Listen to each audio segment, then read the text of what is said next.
Hello students, good morning.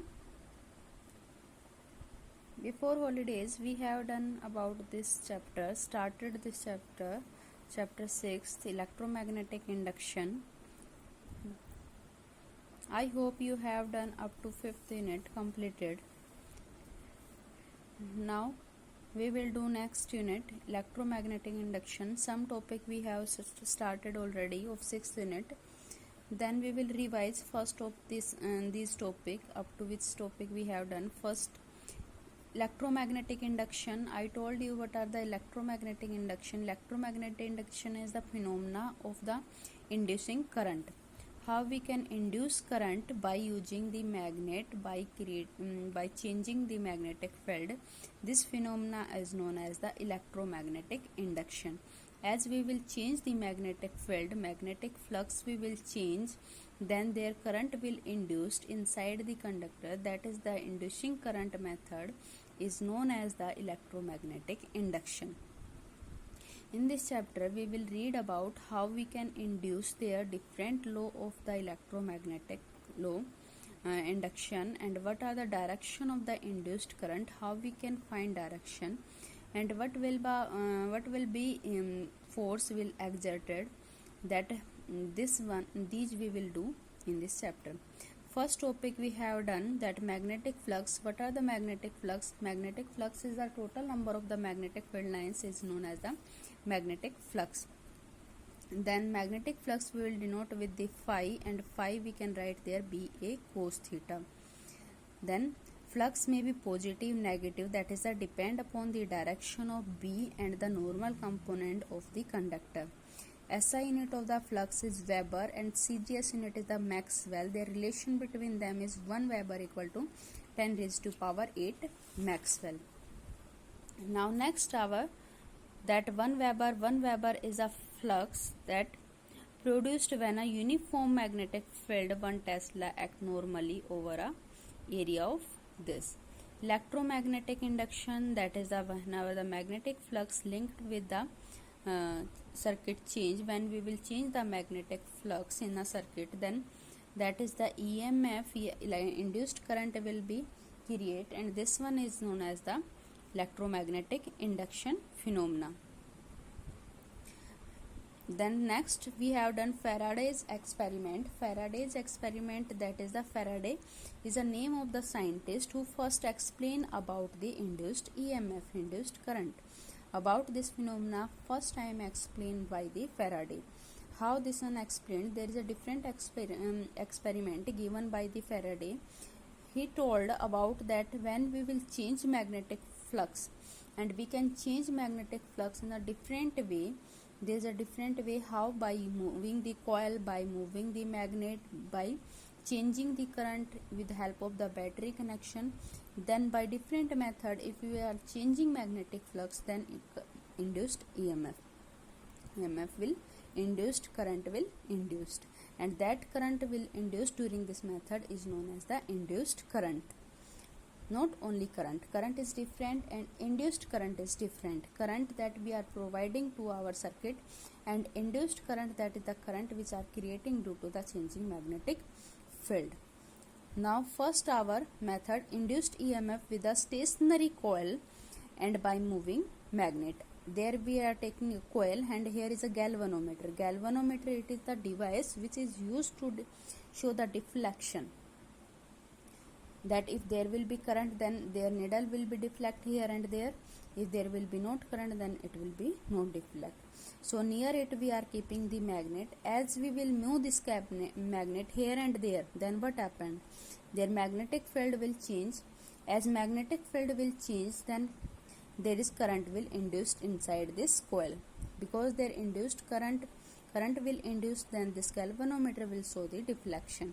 If there is not show any deflection, that means there is not current, and the current which is induced inside this coil is known as the induced current, and this phenomena is known as the electromagnetic induction with a moving coil and stationary magnet. Second, if we will move this coil, we will bring this coil here, and we will bring this coil there. Here and there we are moving it, but we are keeping this magnet at a same position.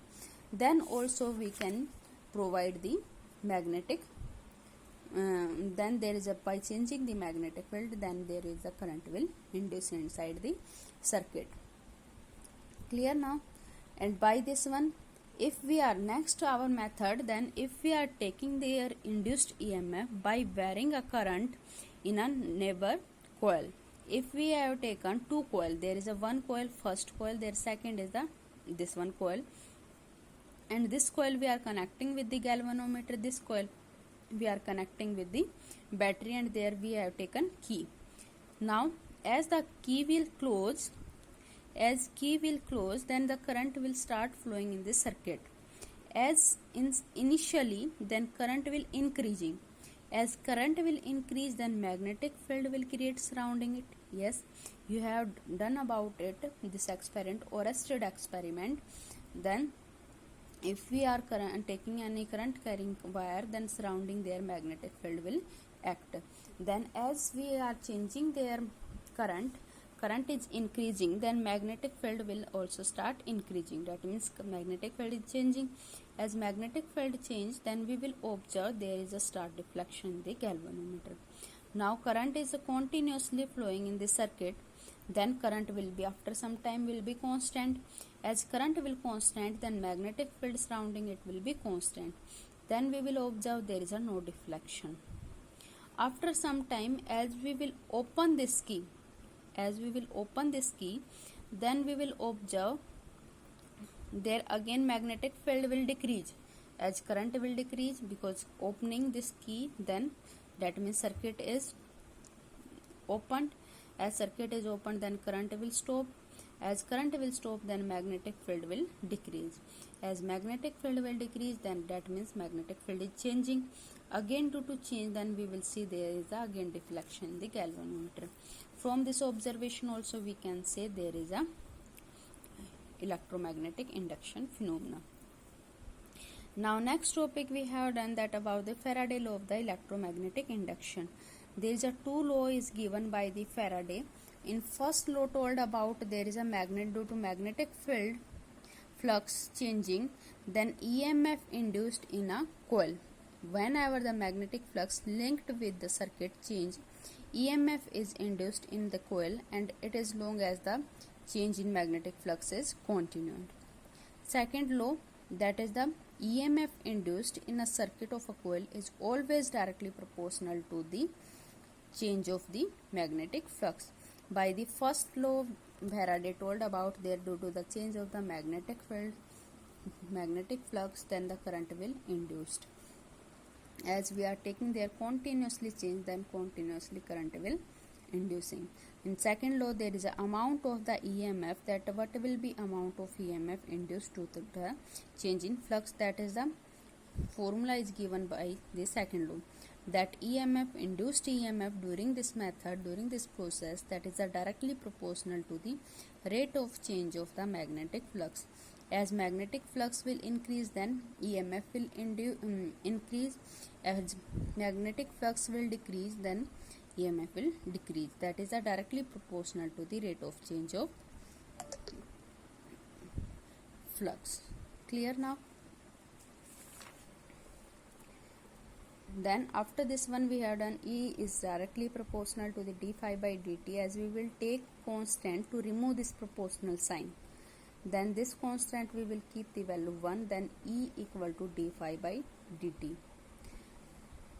Lenz's law is the, what is Lenz's law? Lenz's law is the, according to this law, then induced current act. This Lenz's law is telling about the direction of the induced current. That current is inducing due to the changing of the magnetic flux, then in which direction that induced current will induce, that is the direction given by the Lenz's law. How we can define this law? That is the direction is given by this law is always acts like that which oppose the change of magnetic flux linked in the circuit, that is the responsible for the production. Then according to this law, the induced current also act in the direction that is oppose the change of magnetic flux linked with the circuit, that is, it always oppose the change responsible for its production. That is, for example, here we are taking a circuit and here we are taking magnet, here galvanometer. As we bring this magnet near this circuit, then magnetic flux will increase. As magnetic flux will increase, then current will induced inside the circuit. Then in which direction this will increase? Then direction will be acts like that which oppose the cause of the production. Then from where is its production? By this magnet, and this current will oppose this production. That's why how this, as we will bring this one, there is a north direction already, there also north direction. As we will bring this one, then if we will bring near this one, then there should be oppose of this direction. And oppose how will be possible? If we will take here north polarity or south polarity. If we will take here south polarity, then due to south polarity it is the firstly attracted, that will be not opposed. If we will take here north, then it already coming toward this one. If we will take here north polarity, then it will be repel. If it will repel, that means there is a opposing of this production. So there will be north polarity and direction will be like this, anti-clockwise direction, and this direction is given by this law that is known as the Lenz law. Understood now? Up to this topic we have done. Next topic we will start about the Fleming left hand rule. How we can find their Fleming left hand rule, sorry, right hand rule.